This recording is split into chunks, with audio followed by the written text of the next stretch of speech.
Hello everyone, my name is Sean, creator and owner of 612 3D, and today I'm going to be showing you how to install the MK10 all-metal Hotend by Microswiss. Microswiss is based out of Minnesota and they specialize in Swiss-style machining with a focus on all-metal replacement parts for 3D printers.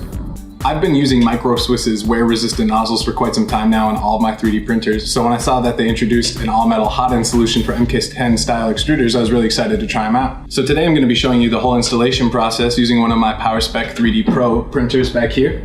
They're essentially just a rebranded FlashForge Creator Pro. So if you have a FlashForge Creator Pro or a Creator with an MK10 style nozzle, this tutorial is going to be pretty much identical to those machines. There's a whole list of all the printers that this upgrade works with available right here.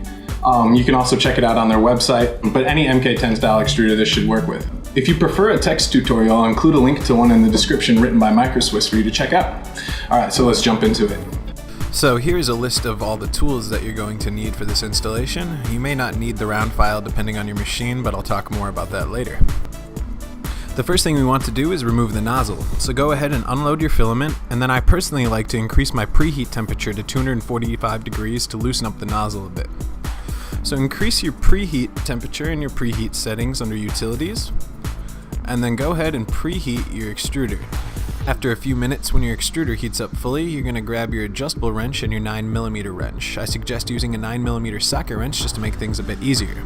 Secure the 9mm wrench around the nozzle and tighten your adjustable wrench around the heat block the nozzle is attached to. Now turn the nozzle counterclockwise until it comes free. At this point, I like to use a pair of needle nose pliers to remove the nozzle. Be careful though, the nozzle is still very hot. As you can tell, this nozzle was well overdue for a replacement. Now that your nozzle is removed, we're going to want to head into our settings and turn off our heaters. And then you're going to power off your machine and make sure you unplug it when you're working on it. Now unplug the cable from the back of your extruder stepper motor and remove your filament tube if you haven't already. For this next part, you're going to need your 2.5mm hex wrench. Take your hex wrench and remove the two screws on top of your extruder assembly in order to remove the top plate in which they hold in place. As you can see here, I only have one extruder on this machine with a 3D printed spacer in place of the left extruder assembly. Now use the same hex wrench to remove the two screws from the bottom of the fan. This will free it from the back motor and allow you to pull it out. A little trick I like to use right here is to take a piece of masking tape or packing tape or shipping tape and wrap it around the fan, screws and spacers and all, in order to keep it in one piece, making it easier for you to work with. Set the fan off to the side and remove the back stepper motor. Now you're going to want to grab your 2.5mm hex wrench again and unscrew the two screws under the left and right of the aluminum block. This will free the aluminum block from the print carriage. Now for this next step, you're going to need your 2mm hex wrench. On the back side of the aluminum block, you'll see a 2mm screw that secures the Hotend to the block. Go ahead and remove this screw, but be very careful not to lose it because it's tiny. Make sure that your Hotend has fully cooled down and then hold the Hotend still and wiggle the aluminum block free. Sometimes, however, the Hotend won't budge at all, as you can see here on the left side of this very same machine. In this case, you have to unscrew the heat block at the bottom and use a hammer to just basically brute force it out. Now to make life easier, just go ahead and label the left and the right hand sides for quick references. Get your needle nose pliers and adjustable wrench, and using your pliers, grab the flat part of this tube. Secure your wrench around the Hotend and carefully twist the tube counterclockwise until it becomes loose enough to unscrew it using your fingers. I decided to replace my heater block with a new one because it was partially stripped. If you'd like a tutorial on how to replace your heater block, just leave a comment below. Now it's time to install your new Hotend. First, we want to grab the new nozzle and screw it into the heater block. Screw the nozzle in by hand as far as it will go, and then unscrew it a half of a rotation.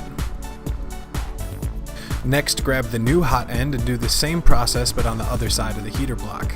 Screw the tube down by hand until tight, and then unscrew it a half of a rotation. And finally, grab both the nozzle and Hotend and twist them opposite directions until tight in order to countersink them. For this next step, I recommend using a 320 grit superfine sandpaper. Cut a small square of the sandpaper and use a Sharpie or pen in order to roll it into a cylindrical shape. Now use this piece of sandpaper to lightly sand the inside of the aluminum bar. This will make it easier to install the Hotend. But be careful, you don't want to sand off too much or else your Hotend won't be a snug fit and could cause some problems. This is the part where you may or may not need a round file. If sanding isn't enough to make your hot end fit, you can file a bit of the aluminum bar down so that the hot end can slide in and out freely, but I didn't have to do that on this one. Now it's time to apply the thermal compound. Take the thermal compound included with your kit and apply a thin layer to the outside of the hot end. I cut off the end of a Q-tip and used it to help spread the paste around. Be careful not to get any paste on the inside of the hot end as it would probably cause problems.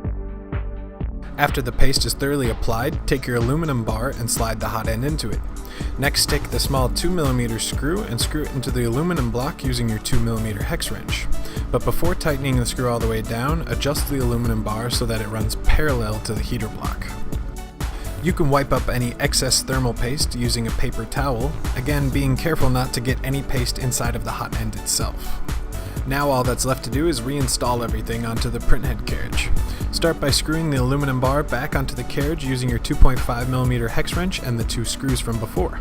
Next, place your extruder stepper motor onto the carriage just behind the aluminum bar.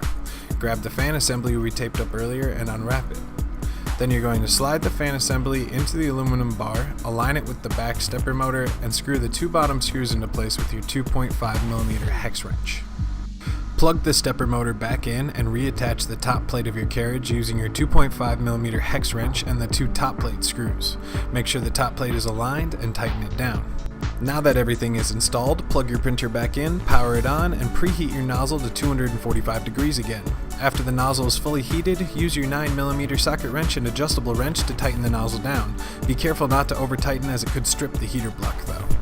All that's left for you to do is level your build plate and then load in your filament. And there you have it. Your new all-metal hot end by Microswiss is installed and ready for you to start printing with. Well, almost. The people over at Microswiss do recommend that you increase the printing temperature by a couple degrees and also reduce your retraction rate a little bit. However, these settings are going to vary greatly from printer to printer and machine to machine. So it's best to experiment yourself and find what settings work best for you. I'd like to thank Microswiss for sending me this review unit to play around with. It's been a lot of fun and I can't wait to upload my full review of this product in the next couple of days. So be sure you subscribe so you don't miss that video and all the other videos and reviews we'll be doing here in the future.